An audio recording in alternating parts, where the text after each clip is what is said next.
Hello, welcome back to my corner of the internet where I sit and I ramble on about astrology, and I'm back to do another Mercury video. The last video I did was about Mercury ingressing into Taurus, and now I'm here to talk about Mercury going retrograde in Taurus. There are noises in the background. It's nap time and my 2-year-old is awake. He's just goofing off in his crib until he falls asleep. So that is why it's a little bit hectic in the background. So what do we think when we think Mercury? We think of communication. In this day and age, we think of technology. We also think of point A, point B, really moving through the world, understanding our environment, our surroundings, information, news. It has a lot to do with everyday reality. So Taurus, I feel like Mercury functions in Taurus because Taurus is very much hands-on, everyday, structured experience. And it really represents what we can see, hear, taste, touch. It's also very connected to the senses. I'm just going to light some candles really quick. Kind of have a,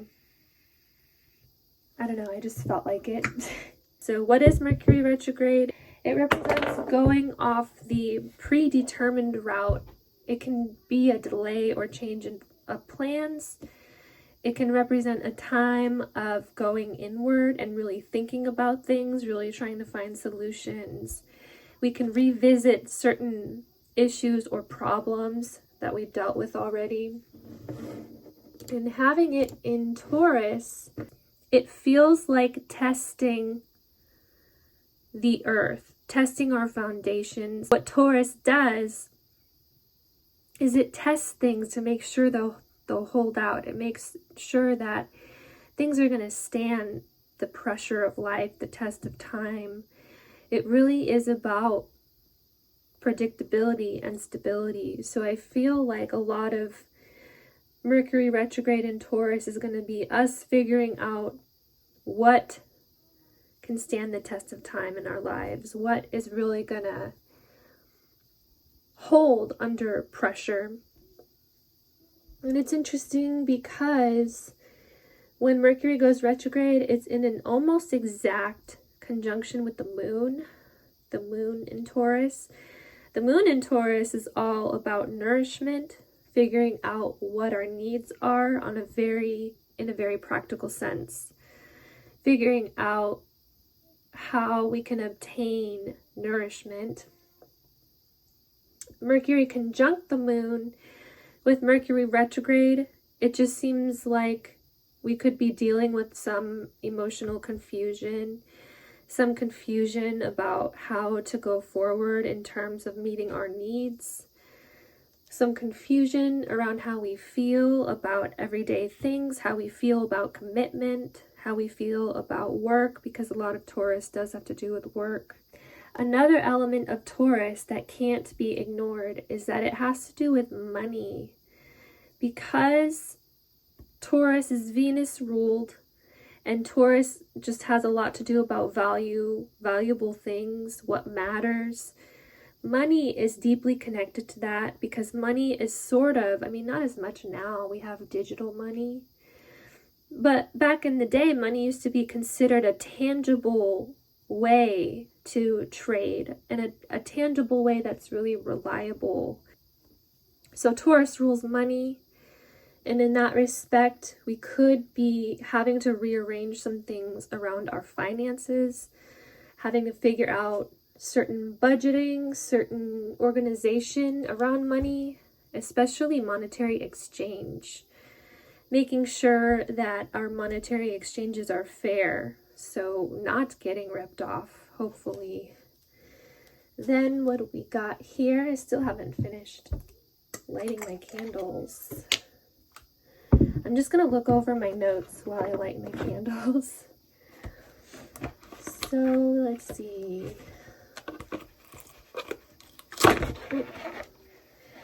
Oh, interesting thing. When Mercury goes retrograde, it's conjunct the moon, like I said, pretty close to exact, close enough. It's only off by minutes, basically. So it's exactly conjunct the moon, and in turn, Mercury and the moon are conjunct Uranus. And what is Uranus but a very revolutionary force of nature, you could say. Uranus will take things that are comfortable and make them uncomfortable in that they're very unpredictable.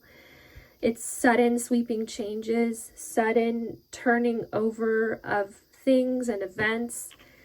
I like to see Mercury as events as well. So sudden turns of events, unexpected twists, emotional twists as well because of the moon.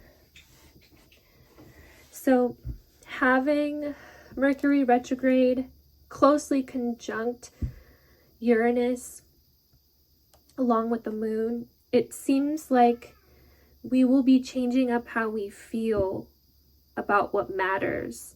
The things that matter in life the most, so relationships, money, where we are in life, specifically in terms of where we're planted permanently, because Taurus has to do with permanence.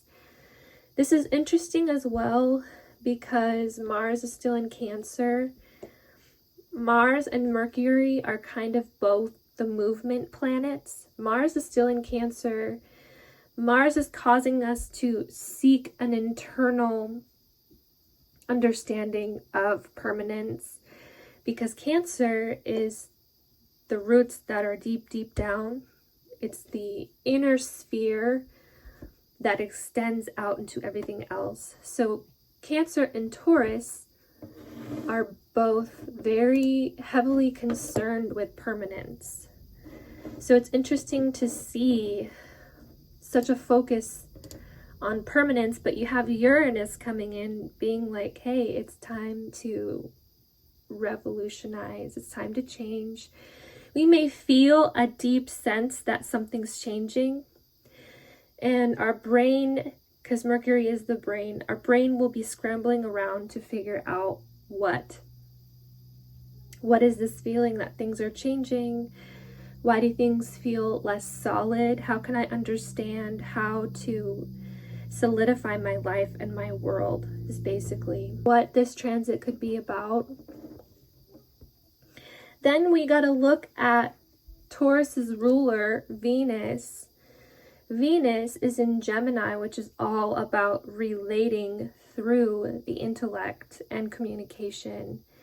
So even though Mercury is already a lot about communication, when it goes retrograde, you know how the cliche is like communication goes haywire, misunderstandings and all that. Well, this is kind of amping that up, because the ruler of the sign that Mercury will be in is in Gemini, the sign of communication. And Gemini is very one-on-one. So a lot of puzzlement around one-on-one connections, around trying to understand other people's opinions and point of view, trying to figure out certain pieces of news that might be a little bit questionable, maybe looking at how other people's lives are changing and feeling off about it, or feeling like we can't keep up. I don't know, that's something that could come up. Then we have Venus in Gemini in a square with Saturn in Pisces. Now Saturn in Pisces, which I might do a video about, Saturn in Pisces is really a tight leash. It's going to keep us from drifting too far. Like maybe a lot of us, I know myself included, have drifted a lot. Like for example, I have drifted a lot in my life. I don't really have a plan. I just kind of go where I feel intuitively led to go, and it's always worked out. But I feel like Saturn in Pisces is going to be like, okay, time to stop drifting in a lot of ways. Getting lost in things could take on a more negative connotation with Saturn in Pisces. But anyway, Venus in a square with Saturn when Mercury goes retrograde. My cat was making crazy noises and it freaked me out. Where was I? So Venus in Gemini in a square with Saturn. That's like placing boundaries in relationships that make sense. Coming to a mutual understanding of boundaries, essentially, because Saturn is an authoritative planet. And the thing about Pisces is the tendency to want to get lost. So with Venus, it's in relationships, wanting to get lost in relationships, wanting to be one with another person at the expense of the self. And with Venus being in a square with Saturn, it feels like having to separate certain opinions or thoughts from a relationship, from relationships, not getting ideologically lost in relationships because Venus is in Gemini. So there could be some stuff around that, or just philosophical misunderstandings, difficulty seeing eye to eye, just really needing to establish how we think and feel in relationships in a way that's really clear. So hopefully that makes sense. I wanted to read some of my notes like I do. It's something that I like to do. I do a lot of writing for these videos, and I feel like so far I haven't been reading my notes, which is an improvement, but still gonna look at my notes here. Oh, cool. Here is what I said. Venus is squaring Saturn when Mercury goes retro in Taurus, and this is a complication around love, relationships, and potentially shared finances or shared understanding about finances, because Venus is in Gemini, which is the one-on-one, and Venus relates to money and things that we share and belongings. And in a square with Saturn, there's tension, there's complication, there's all that kind of stuff. So that's why I'm theorizing that that could come up under this retrograde cycle. Gemini is indicative of one-on-one, which I've said, which to me makes it seem as though we might have it out with certain people in relationships in terms of how, where, and why we spend money. Yeah, that is true, because Saturn is the, like I said, the tight leash. Saturn wants to know, what are you doing with your time? What are you doing with your life? How are you going to be productive? So in a square with the money planet, partially the money planet, it just seems like we might have to kind of explain or feel the need to explain why, where, and how we spend money. That goes to Taurus also being the sign that represents money. Okay. Gemini is explanation. So we may feel a need to really explain things or clear up major stuff. So a lot of explanations, trying to find explanations, trying to find information in relationships, a lot of that stuff, really understanding it in a more linear sense. So if there are some of us who lead through emotion instead of really looking at a linear list of pros and cons in relationship situations, that could be something that arises. There can be a need to untangle thoughts and opinions from relationships so that we can see what's really going on.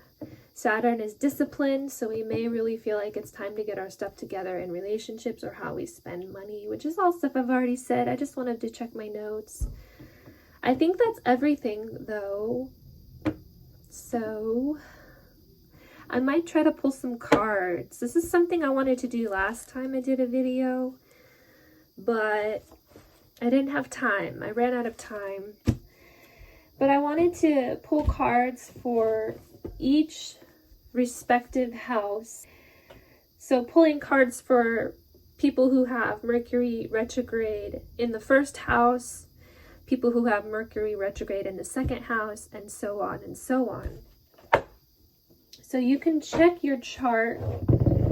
Just look for Taurus in your chart and see what house that it lies in, and you'll be able to see what Mercury is going to be up to, because he can be a sneaky little trickster. I'm going to try to pull some cards.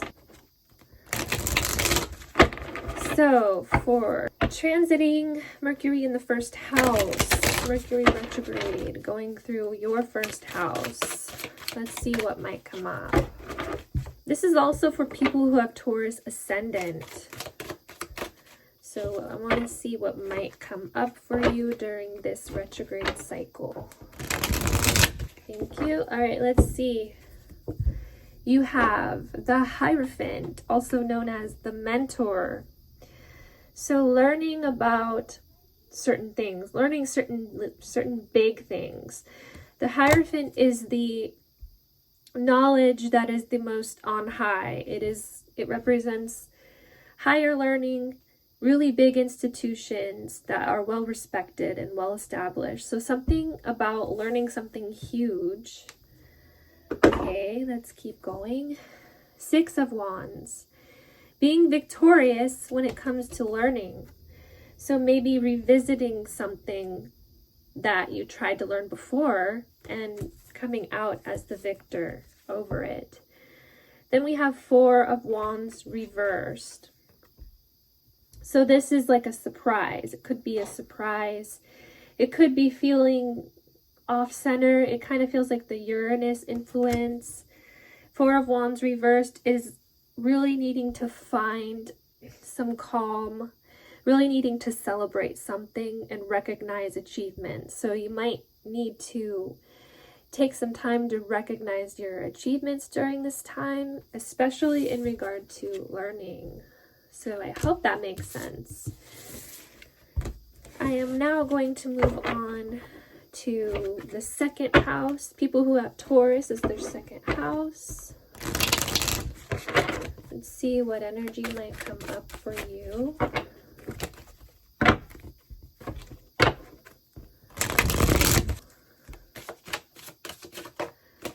We'll try these ones. Okay, we have the Two of Cups reversed. Something about discord in relationships. It could be in general or a romantic relationship. So really trying to understand how things could be disconnected. Then we have Awakening reversed. I think this is Judgment reversed. Revisiting certain decisions that were made in relationships that could have been hurried or potentially just not thought out in a rational way, because Mercury, when we think about it, it's about rationality. So revisiting certain relationship decisions. Then we have Four of Swords reversed. So really needing to get clear, really needing to understand. And through understanding certain decisions that were made in relationships, there can come peace. And we have Justice reversed, separation. So you might experience themes coming up around separation, breakups, really understanding the connectivity in relationships and finding solutions there, hopefully. I wish you nothing but the best. And I'm going to move on to third house Taurus. What is going to come up during this Mercury retrograde cycle for those who have Taurus as their third house? We have the Tower reversed. This is the avoidance of disaster. Somehow diverting a disaster or being able to sidestep something calamitous. That's interesting.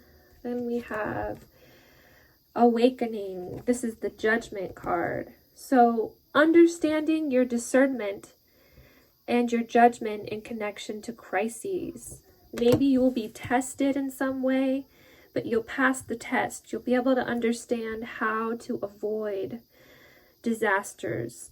Like maybe you'll feel it coming, or maybe you've been feeling it coming or something. Then we have 6 of Pentacles reversed, something about financial imbalance.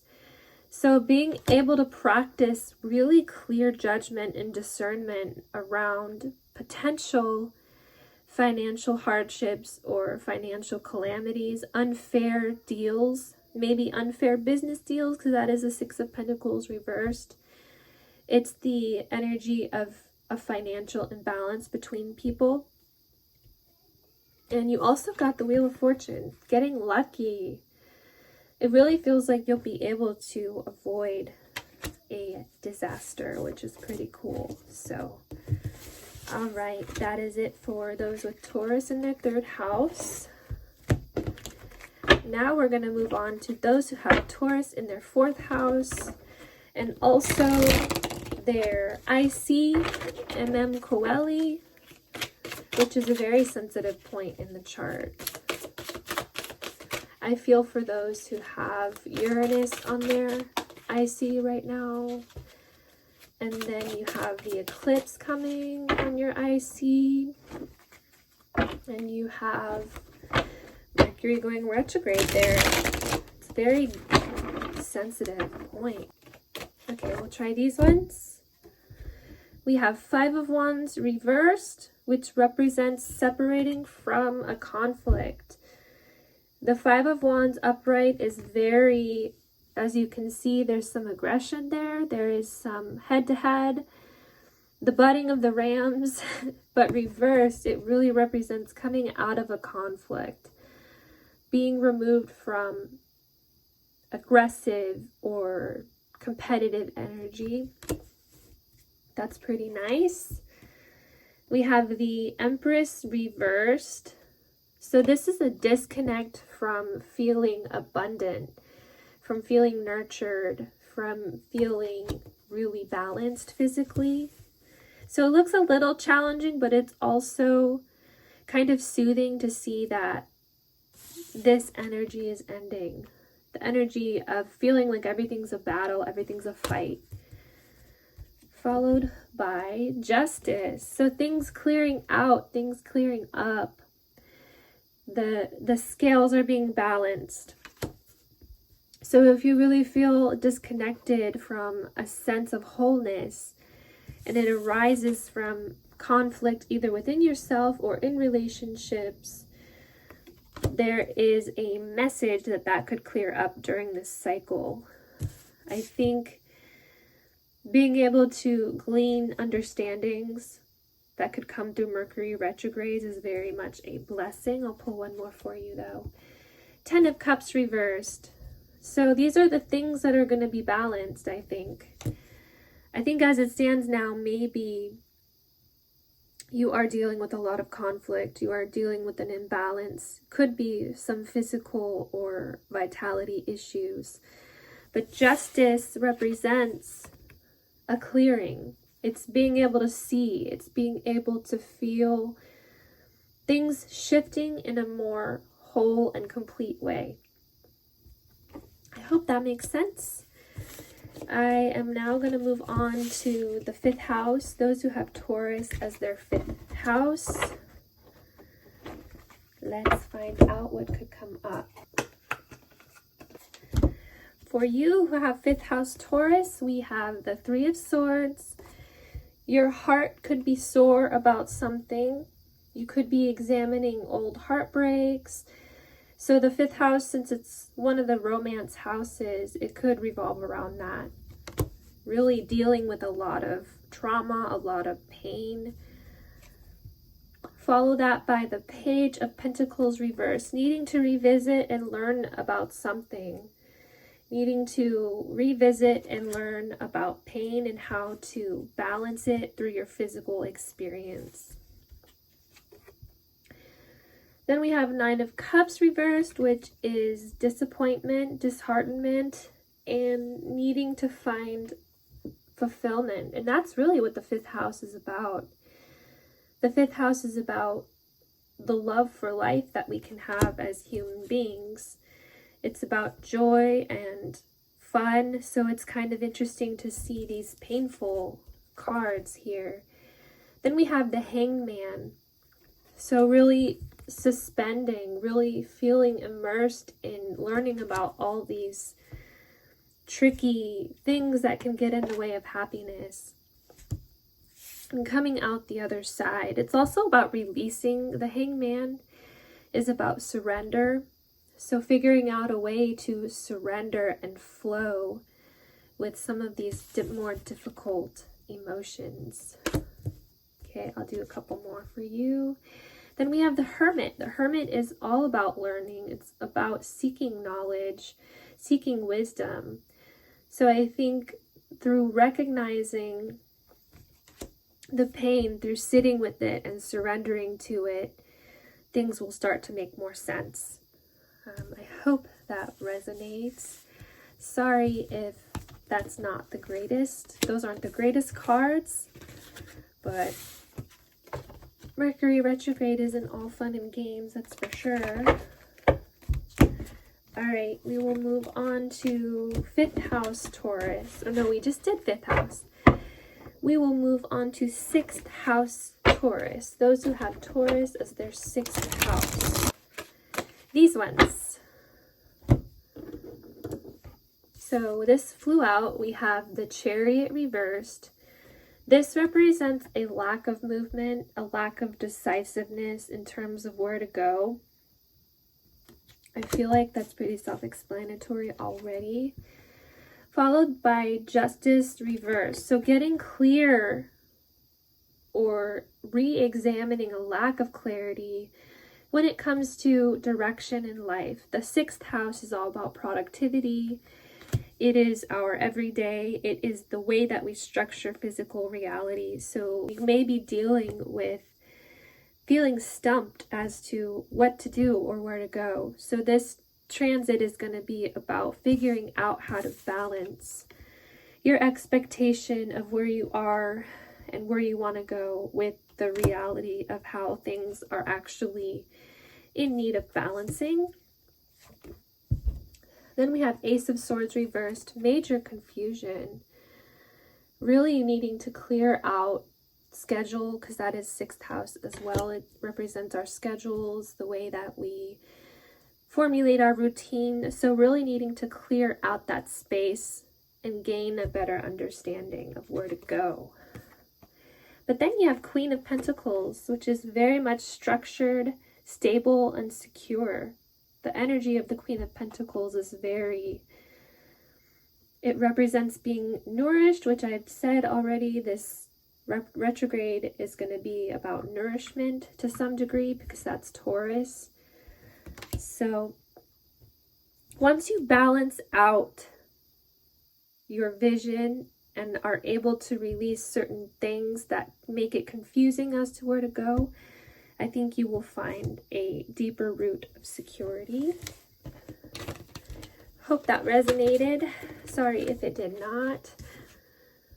Oh, and then you had the Empress too. The Empress flew out. So really gaining control over your direction in the end.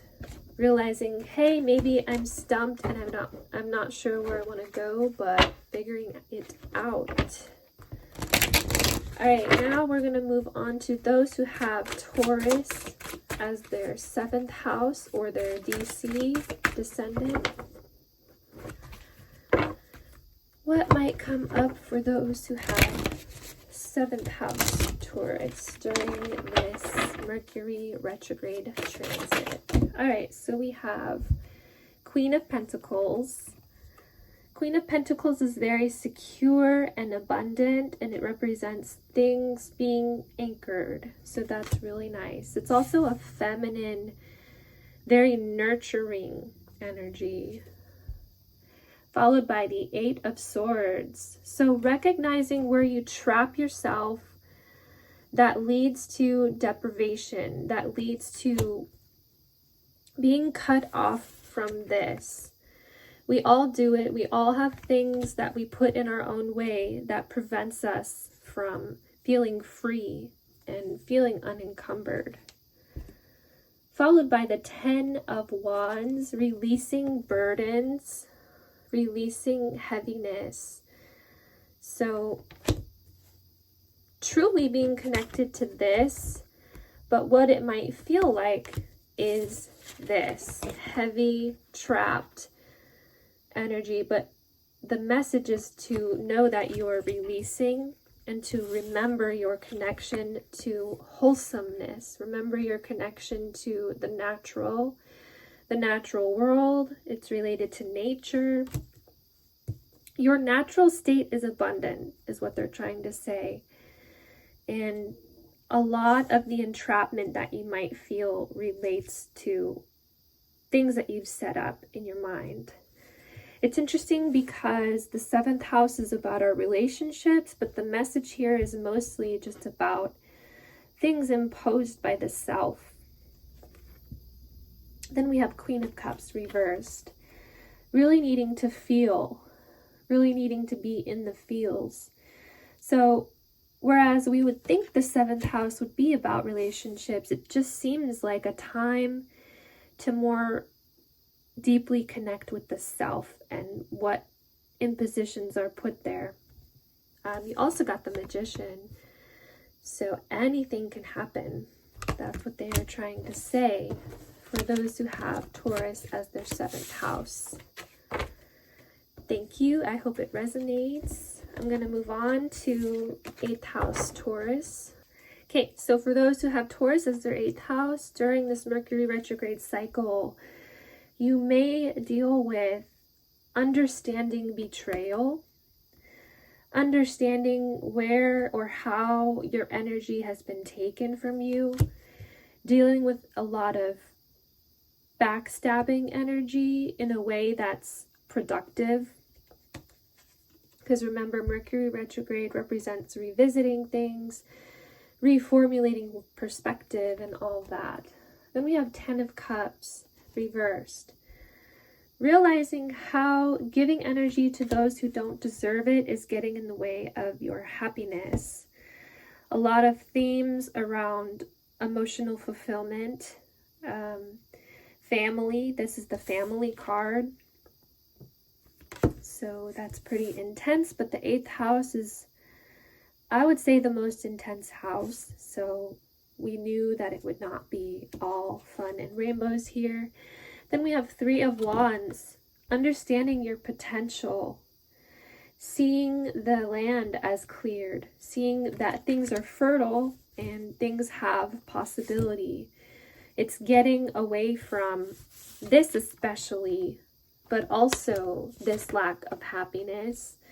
3 of Wands is kind of being able to see things from up high and being able to really understand what the potential is. It's envisioning the future. So moving away from the past, moving away from past trauma in relationships. And you had these as well. 6 of Pentacles. Establishing fair connections. Understanding what's fair, not just in an emotional sense, but also in a physical and financial sense. Which is interesting because the 8th house represents shared finances as well. Then we are ending with the 7 of Cups reversed. It really feels like realizing when you've given too many chances and understanding how to take your energy back. It's very empowering. I hope it resonates. Sorry if it doesn't. Now we're going to go to 9th house Taurus. We have the Hanged Man reversed, which is leaving a stunted situation or leaving a sense of powerlessness. Very cool so far. Followed by the 3 of Swords. So the 3 of Swords is pain, trauma, heartbreak, dealing with some heavy things. And when we look at the 9th house, it's about our perspective. It's the way we view things from a much more esoteric, an abstract sense. It's our beliefs, whereas the third house is the things we can see and come to conclusions to based on data and information. The ninth house is really a personal perspective of the world.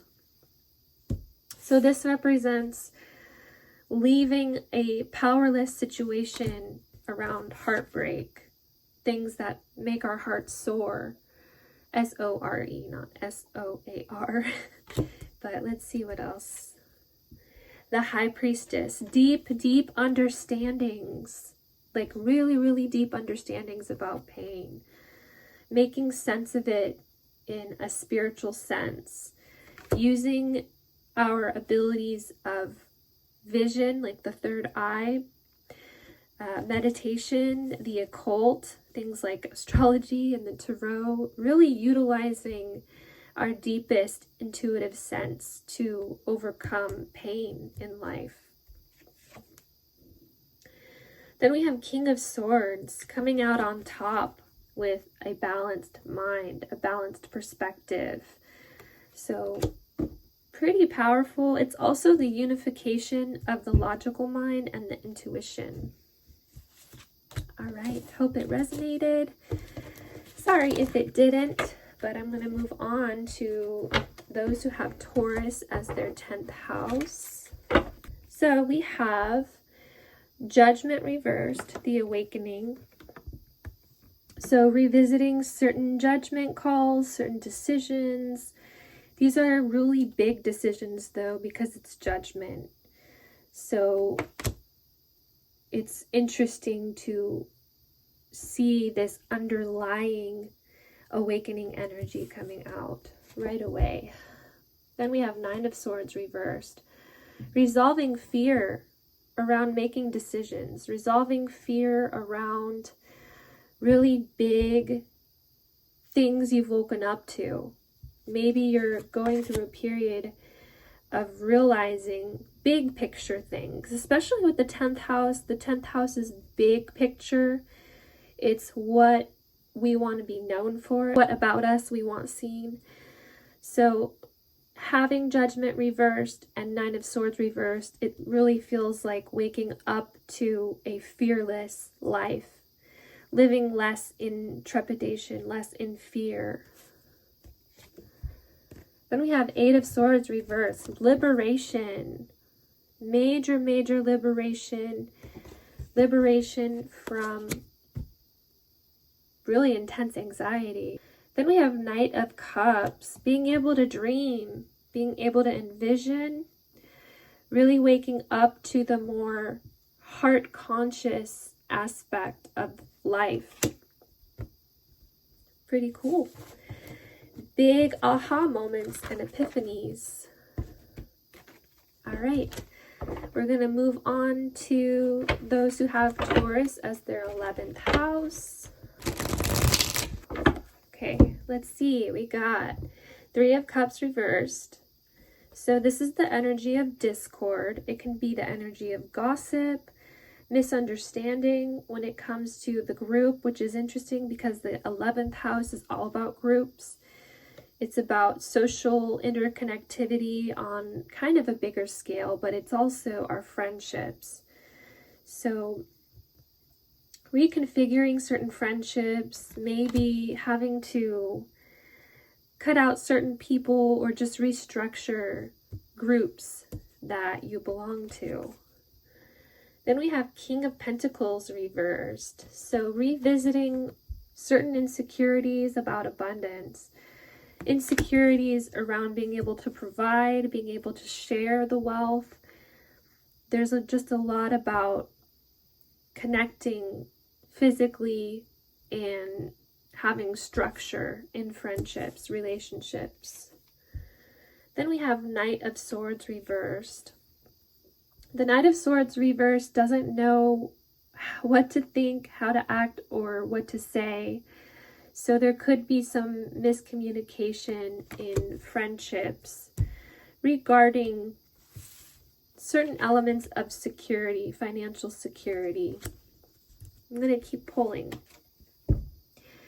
The Hierophant reversed. So misunderstanding when it comes to beliefs.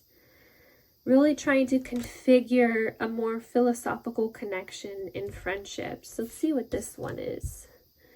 The moon reversed. So this looks like a kind of intense period.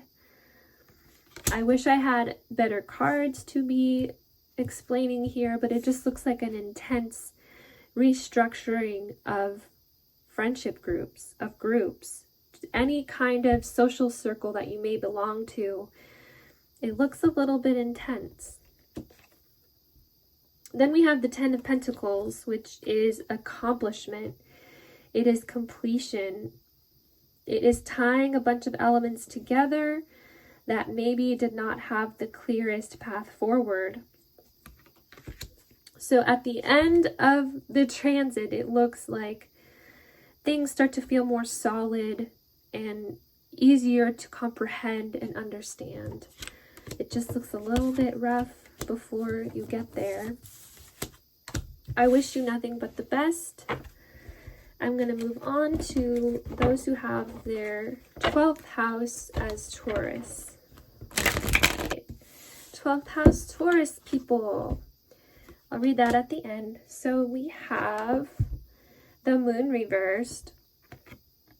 This is about really deep elements of the subconscious coming out, leaking out, things surfacing. It can also be clearing up confusion around certain things. It's intense. We will keep going. Then we have Four of Swords. So finding peace of mind after a really intense confusion cycle, really intense subconscious release. What comes from that can be a clear mind. Let's keep going here. The Tower. So old subconscious issues crumbling to the ground. It's a major release of the depths of your psyche. That's really what the moon represents. It's our deepest depths. It's the things that we can't see. So a lot of the things that you can't see will be seen or recognized in a very, I would say, kind of explosive way, but it's really, with the Tower here, it's just pretty intense. But what you have in connection to it is peace. The High Priestess reversed. So recognizing certain facets of your intuition, like maybe you haven't been able to trust your intuition. The High Priestess upright represents secrets. So you might discover some secrets. You might discover certain things you were in the dark about, brought to light to be examined. Reverse, the High Priestess's exposure as well. And to end, you have the Hermit, which represents wisdom, deep, deep understandings about life. So it just looks like a lot of hidden things coming out to light. And I think that is everybody. Thanks to anybody who watches this video. I really appreciate it. I took a lot of time to make this one, so yeah, I'm just grateful, and I will be back with another video sometime soon.